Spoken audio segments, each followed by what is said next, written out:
The old adage, ask and you shall receive. That is the case with the watch we have here today. A couple months back, I reviewed this exact watch, but it had a vintage effect, hand-aged and distressed. And in the comments section, there were people who weren't fans of the faux patina and they wished for a regular loomed version.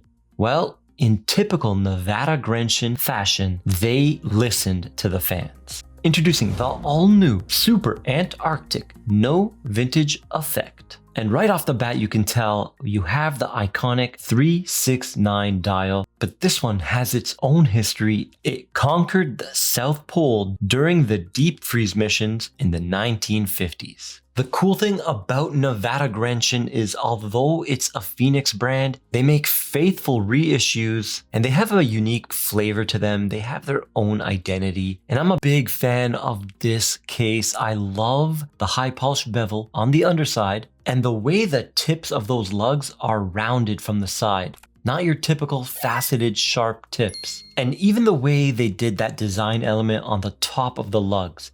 It's a cutout chamfer that gives this Antarctic such a unique lug profile. The caseback has a beautiful IP gold-plated medallion that gives that Antarctic even more vintage authenticity. I love when companies do gold medallions on the caseback. It's just my favorite. Now let's do those dimensions. I got 38 millimeters in diameter, secret measurement 31 millimeters.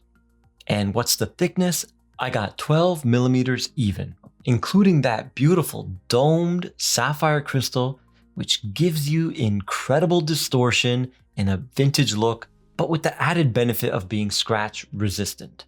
We got no drilled lugs and a lug to lug of 45 millimeters. This time around, I went with a different bracelet. I went with the Forstner Bond Clip. It's definitely not your typical bracelet. It looks like paper clips. Forstner calls it ladder style, and it has a twin button release. And even though there are no micro adjusts, you can get a near perfect fit because it can clip in anywhere in between those laddered links. Now I will say that you have to get used to it. There is a learning curve to get the right fitment. So I'm not sure I can recommend the bracelet. It is light and comfortable, and even when you get a perfect fit, you can jiggle it loose. So just be wary of that. And the Bond Clip option increases the price by 200 USD. So that's a lot. And you can get it separately from Forstner themselves because this is not Nevada Grenshin branded for about $129. So go with the beads of rice or go with one of the excellent straps. I have a Nevada Grenshin FKM rubber and people always ask me, what's that strap? And I tell them, Nevada Grenshin Tropic. So since we're speaking about money, what's this gonna cost you? Well, on the Bond Clip, 950 USD for a historic Swiss-made tool watch. Now the onion crown is screw down, signed with the Nevada shield, and it's a tad small, coming in at 5 millimeters, and it gives the Antarctic 100 meters of water resistance. Now let's look at the loom. We got Swiss Super Luminova. It looks like C1. It's more powerful on the hands, but on the applied indices, not that powerful. They seem to be fading fast. It's a bit dim. Now for the no vintage effect, we do have a brown dial version that looks gorgeous with the white loom. That one is a great option, but this one is the more traditional matte black dial, applied 369, triangle at the 12, batons everywhere else, sword style minute hand, no loom on the seconds hand, and the hour hand is similar to the Mercedes handset from Rolex, but without the 3-pointed star in the middle. Powering the Antarctic is the Soprod P024. It has 25 joules, 28.8 VPH hack hand wind automatic, and 38 hours of power reserve. Now let's look at the rate. We got 0, 0, -1, in the fourth and final round, -1. Okay, let's do 12 down to see that positional variance.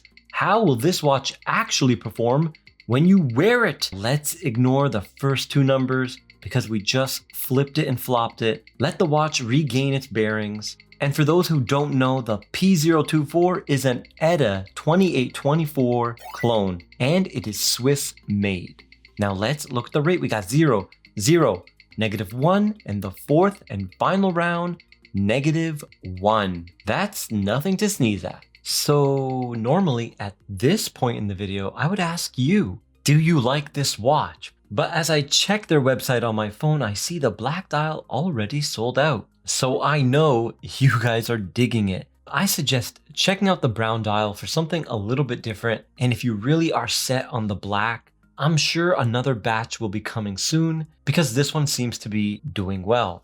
It's that perfect size. We have an all-new Rolex Explorer 40mm, and some will say that is a little too big. And of course, there is still the classic 36mm Rolex Explorer, and some say that watch is too small. Well, Nevada Grenchen has history, Explorer roots, and they come in right in the middle at 38mm. But I've heard through the grapevine they are considering a 36mm next year. I'm a big fan of 36mm, so I think that's the one I would get. Would you guys be interested in a 36mm? Comment down below, and if you liked this video, then you're going to love the 2 videos on the right of your screen right now. And I'll see you in the next one.